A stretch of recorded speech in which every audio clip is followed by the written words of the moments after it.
going on, you guys? My name is Rage and we are back today with another Dark Dimension 3 video guide and playthrough for you.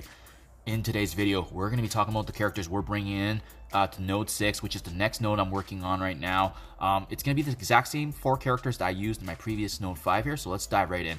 Emma Frost here, she's going to be utilized to cleanse conditions, take away the positive buffs from our enemies, in addition to blinding and synergizing with Mr. Sinister. Mr. Sinister is really going to be crucial for healing his fellow mutants. In addition, it's his ultimate in allowing him to be able to clone allies that really creates that adaptability for our team, really being able to allow us to adapt to the situation, providing ultimate support. Ghost is going to be utilized for her ability to actually take away the speed meter from the enemies we're focusing on. In addition to that, Ghost is going to be super useful to have the ability to actually be able to extend those negative conditions as well, thanks to her ultimate. And then last but not least, Black Widow here providing speed up for our team, in addition having a nice timely stun to be able to use that to time and prevent enemies from attacking. That is the 4 that I'm using for this node, so with that being said, let's dive right now into the gameplay.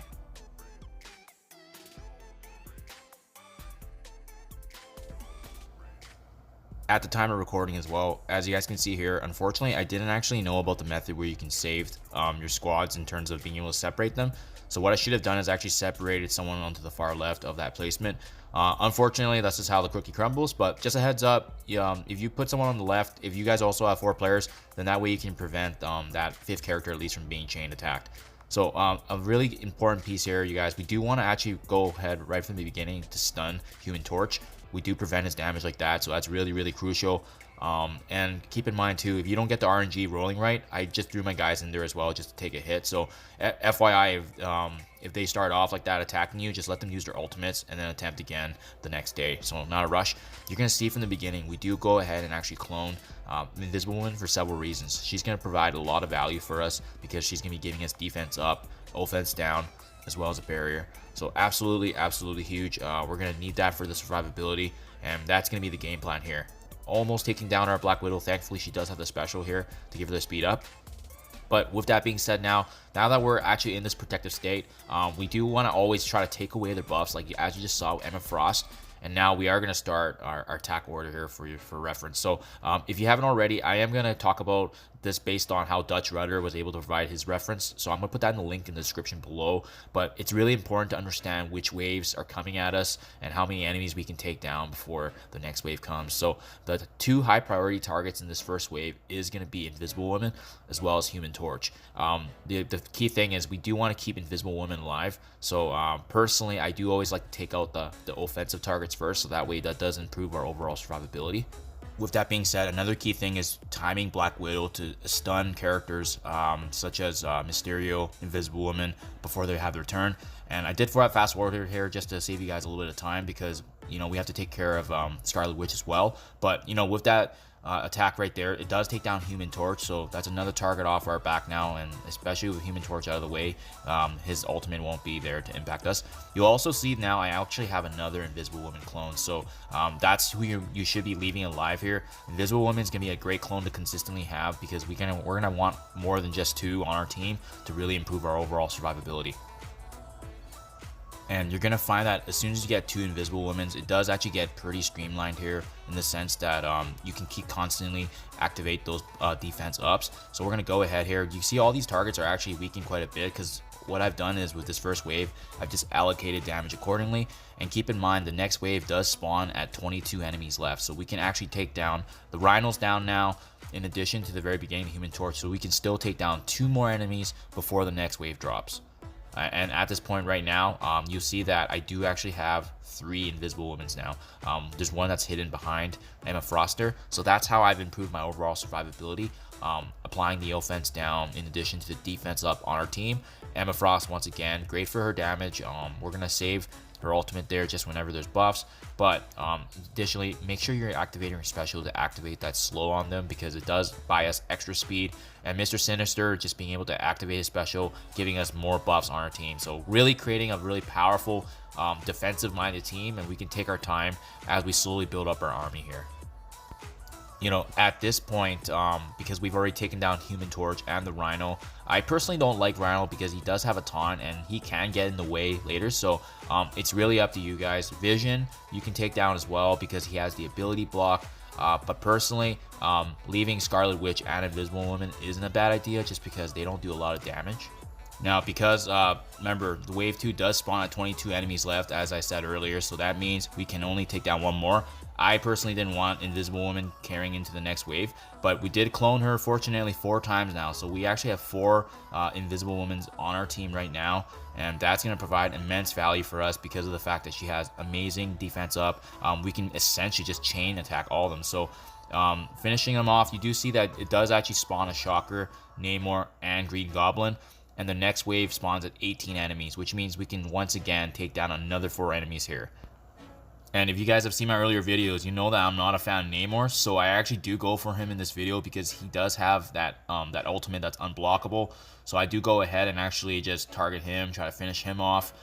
But keep in mind, once again, kind of get a sense of who you know the next 4 enemies you're going to want to take down. I did also just clone a Scarlet Witch because once again, I'm just trying to replicate more defense, and Scarlet Witch does have that extension of negatives as I use here, and she also has that special to apply the deflex in addition to the health allocation, really synergizing with our team's overall toughness, adding extra defense, and especially in Dark Dimension 3 when these guys hit like a brick, that's never unappreciated, right? With that said, I do actually go ahead and finish off Green Goblin as well because I also am not a fan of his abilities. The fact that he has that spamming fire attack, which actually does do quite a bit of damage, and it's kind of unpredictable. So I go ahead, use Ghost ultimate, and I love Ghost there because you can see that she provides immense value with her ultimate because it does scale with the health percentage. Now, all these guys are weak, so at this point, it is really completely up to you. Just keep in mind, dropping 2 more characters does spawn the next wave. So, you know, personally, it's up to you. If you wanted to take down ability blocking Vision, maybe healers such as Scarlet Witch. Also keep in mind as well, when you do take down the Mysterio, that does spawn 2 more of his clones, and they're really weak, right? But it can be used to kind of inflate the enemy's remaining number, which could help depending on your strategy. Personally, I'm not a fan of Shocker, so I'm going to take him out just because of his damage. Like I said, I much rather leave guys like Vision and Scarlet Witch on the board just because they don't actually do that much damage. They can only heal. And honestly, Vision ability blocking, now that we have so many Invisible Women on our team here, you know, we have the Scarlet Witch, we have 4 Invisible Women. So, I mean, oh, sorry, I think I actually have 5 Invisible Women here because it looks like my board is almost maxed out here. Or actually, no, there's 4. I'm just counting right now. There's 4 in total, so we still have 1 more slot free that we can clone. But as you see there, finish that Mysterio off, finishing his clone. Last but not least, I'm going to use those clones as placement and then go ahead and actually finish off Scarlet Witch, so that there's essentially only Mysterio clones there in the Mysterio. So once again, now 18 out of 26 enemies left. That does spawn the next wave, which is going to be Vulture, Scarlet Witch, as well as Mr. Fantastic. The big one for this wave is definitely taking out Mr. Fantastic. Unfortunately, I did take out those extra 2 Mysterios, so I actually started a bigger wave than I expected here, and that being the fact that the next wave spawned also at 16 enemies, so that includes the Vision that you see, another Invisible Woman, as well as a Rhino. So if you guys can play it, obviously I think it's better if you strategically work towards 18 than 16, but because the clones I actually killed were Mysterio, it inflated that number, and that's why we got such a massive wave. And this might be harder if you don't have Mr. Sinister on your team here, cloning all those Invisible Women. Fortunately for me, I had so much protection that I wasn't actually worried about this wave. With that being said, now talking about the strategy with this big wave now, Mr. Fantastic is definitely the one we want to take down just due to his damage, his burst. I'm also not a fan of Vulture, so we'll go ahead, finish off Mr. Fantastic just because he does have that damage burst, and improving our overall survivability is really, really good for our team. So that leaves 14 out of 26 enemies left. And with that being said, I don't want to keep Invisible Woman going into the next wave as well. Keep in mind we can take down 2 more. So for sure, one of them will be Invisible Woman. So I'm going to go ahead and actually just weaken her, finish her off there. And then with that said, at this point, it's honestly really up to you guys which 4 you want to take down. I've already left Scarlet Witch and Vision from the previous nodes. And personally, I don't like Rhino and Vulture. So personally, I recommend those 2. We'll go ahead then and actually finish off Rhino, just because personally I don't like his taunt. Vulture has the speed reduction as well, so both of them are really, really good to take down. But also take this time to actually weaken everyone else. As you see there, the Scarlet Witch and the Vision I was able to keep at a low health, right?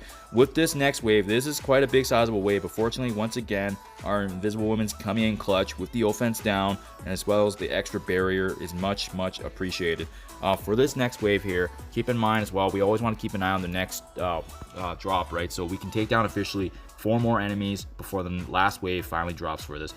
Once again, similar to my earlier wave, Human Torch is the one that does the most damage, so I am going to go ahead and actually target him first, utilizing that combination of attack with Black Widow in addition to Ghost, reducing his speed meter so that way he doesn't really have a turn. In addition, keep in mind Ghost's ultimate, having it ready to go is always handy because he can do that massive burst in damage. And as you see here, incidentally, because all of them are quite weak, you'll see that you may accidentally finish off some of these guys, but that's quite all right. So as long as you're ideally attacking both the 2 Human Torches, you're going to be in a great position. And once again, our Invisible Woman's coming in clutch because now I actually do have the 5 I mentioned earlier. In addition, that honestly, that sustainability and protection is really big. So we finish off both the Human Torches, and now a 9 out of 26 left. We can take down 1 more, and then that does actually spawn the last wave. So personally, out of this wave, I do recommend either the Vultures or the Vision, just because they are more of a threat. The Scarlet Witches don't really do much, and honestly speaking, they're really squishy as well. And taking down that Vulture, that does spawn actually 2 more goblins, addition, another Mr. Fantastic, another Namor. So that is the last 8 right here. Personally, I do recommend if you can, because these beautiful last waves, it's nice when you can just finish off these weaker targets. So the Scarlet Witches are already out of the way, and just getting rid of them as well as the Vision cleans up the board here and allows us the opportunity to focus on the guys we need to focus. With that said, I do go ahead and actually finish off Namor as my first target here in this cluster because of his, once again, his unavoidable damage, the fact that he has the highest offensive power out of all the characters here. And then at this point, you can go ahead and actually just try to finish off the ones that are weak, or if you can opt to actually go ahead and target characters that are stunned, like as you see there, Mr. Fantastic is stunned as well. So completely up to you. In this last wave, not a big issue, so as long as you have the good control over all the enemies here. So whether it be Black Widow stunning, making sure the high damage targets such as Mr. Fantastic and Namor aren't moving, making sure that, you know, the Goblin, both the Goblins are having offense down thanks to Invisible Woman being able to provide that support. So really, it's just about managing the waves. So with that said, I do go ahead and just allocate damage accordingly, finishing off Mr. Fantastic and just slowly allocating my damage. And keep in mind, as always, you guys, this last wave, it's extremely important because we still have 2 more nodes in global, and we want to make sure that we can actually start the next node after we're done this with our abilities intact. So always in the last wave, just make sure you're kind of conserving. Maybe the last 2 or 3 characters is normally when I should have started, but when you can start conserving your resources, especially characters like Mr. Sinister, where he actually needs his energy for cloning and healing, a high energy output, so you want him to be ready for the next node when you start as well.